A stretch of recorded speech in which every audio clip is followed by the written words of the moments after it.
दोस्तों जय हिंद। आप सबके लिए एक बहुत ही महत्वपूर्ण अपडेट है। उससे पहले आज बहुत ही खास दिवस है।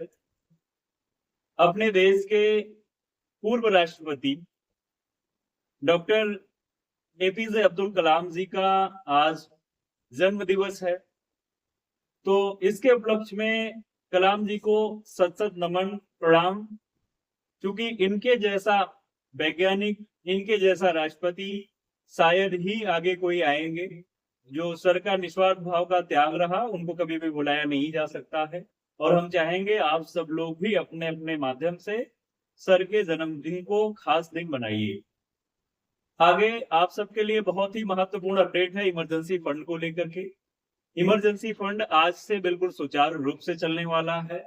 साथ ही साथ यह ध्यान देंगे, इमरजेंसी फंड में ज्वाइन होने के लिए किसी भी प्रकार की कोई जल्दबाजी नहीं करेंगे।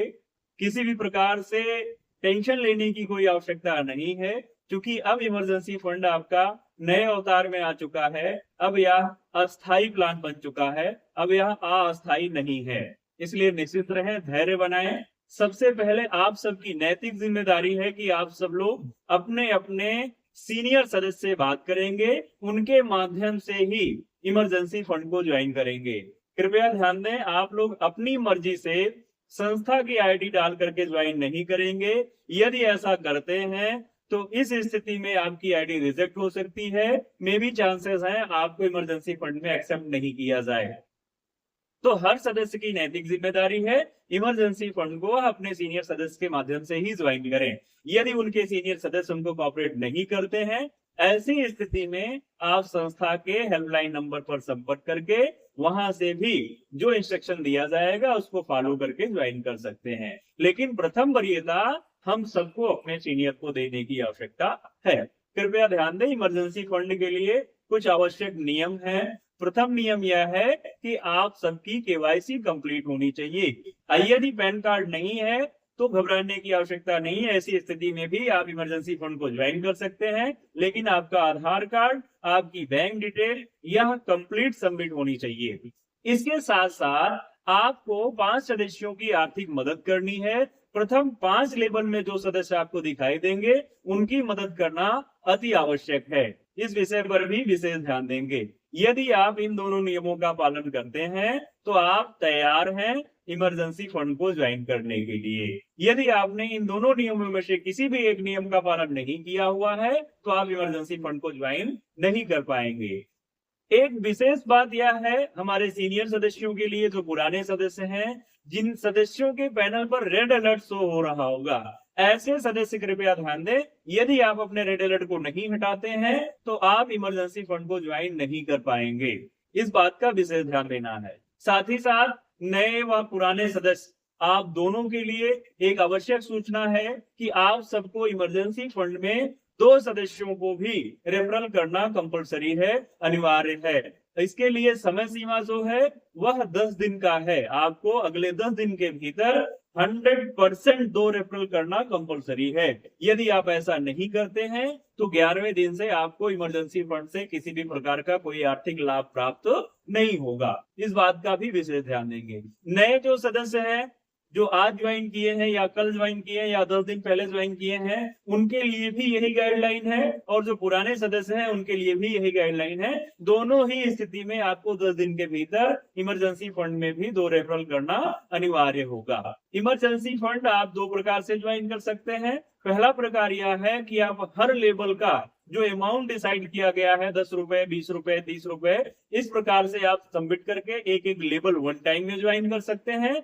आप चाहें तो एक ही बार में 50 रुपए पे करके तीनों लेवल ज्वाइन कर सकते हैं। लेकिन यहाँ ध्यान देने वाली बात यह है, यदि आप 10 रुपए, 20 रुपए, 30 रुपए के अकॉर्डिंग ज्वाइन करते हैं तो लेवल वाइज ही डोनेशन करना है। आप एक ही बार में तीनों लेवल का डोनेशन नहीं कर सकते हैं। यदि आप 50 रुपए से भी ज्वाइन करते हैं तो भी आप एक ही बार में तीनों लेवल का डोनेशन नहीं कर सकते हैं। आपको करना क्या होगा, सर्वप्रथम जो पहले नंबर पर सदस्य दिखाई देंगे, जिनकी मदद में आपको 100 रुपए भेजना है, सबसे पहले उनको 100 रुपए भेजना है। तत्पश्चात आपको प्रतीक्षा करना है, इंतजार करना है। जैसे ही आपको 2 सदस्यों के द्वारा आर्थिक सहायता प्राप्त हो जाती है इमरजेंसी फंड के माध्यम से, तब जाकर के आप द्वितीय लेवल में डोनेट करेंगे 150 रुपए का 150। इस विषय पर विशेष ध्यान देना है।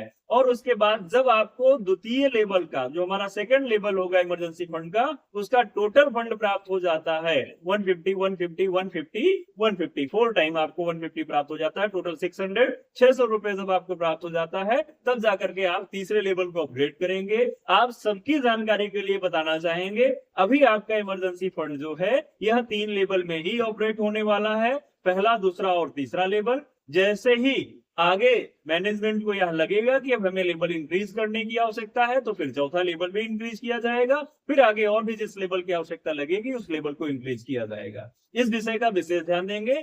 जैसे ही आपको तीसरे लेवल का भी फंड प्राप्त हो जाता है, पुनः से आपको फर्स्ट लेवल को रिन्यूअल करवाना होगा। मतलब पुनः से 10 रुपए, 20 रुपए, 30 रुपए भी भेज सकते हैं आप, या फिर 150 रुपीज भेज करके, 100 रुपीज भेज करके फर्स्ट लेवल ओपन कर सकते हैं।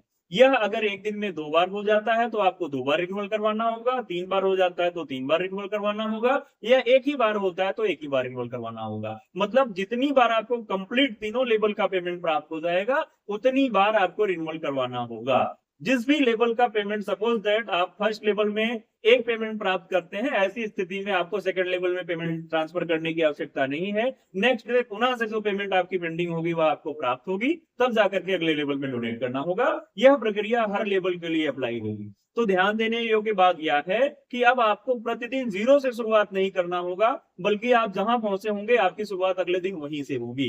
स्पष्टीकरण यह है कि यदि आप आज पहले लेवल पर हैं तो अगले दिन आपकी शुरुआत द्वितीय लेवल से होगी, आपको केवल द्वितीय लेवल का फंड ट्रांसफर करना होगा।